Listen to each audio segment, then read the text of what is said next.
When we are adding or subtracting the polynomials, we are looking for the like terms, and the like terms have exactly the same variables with same exponents. So let's look at the terms in the first parentheses.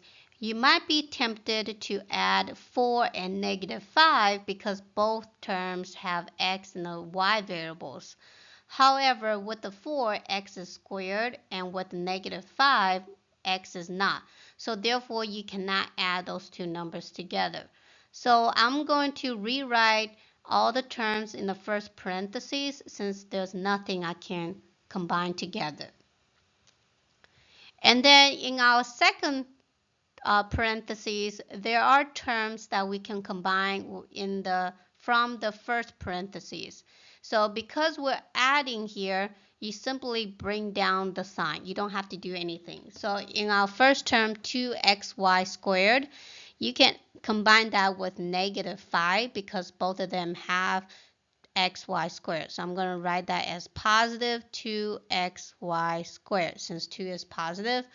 And then for -6x squared y, you can combine that with 4x squared y because both of them have x squared y. So again, I'm going to write it under the 4x squared y. And then for +5, that can go with -3 because both of them are constants. There are no variables attached to it. And then for the -y squared, that goes with 7y squared because both of them have y squared. And again, there's always an invisible 1 in front of it if you don't see a number. And now when you're subtracting polynomials, which means that when you see a negative sign in front of the parentheses, there's an invisible 1. And so make sure you multiply every single term by -1. So make sure you distribute the negative sign. And when you do that, basically you're changing the signs inside the parentheses here.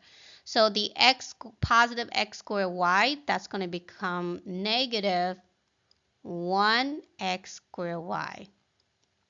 And then positive 3xy squared is going to become -3xy squared when I multiply by -1. And then positive 4y squared is going to become -4y squared. And then -6 will become +6. So now I have all the like terms lined up. So now I can add all of them together.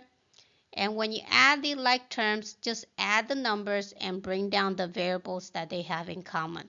So in our first problem, we're going to add 4 minus 6, which is -2 minus 1. So that's going to give us -3, and then bring down the x squared y.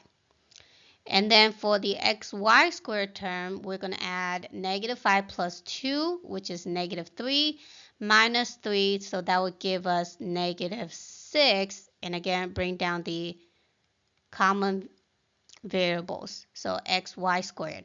And the same thing for next one, so +7 minus 1, 6, minus 4, so that would give us +2, and bring down the y squared.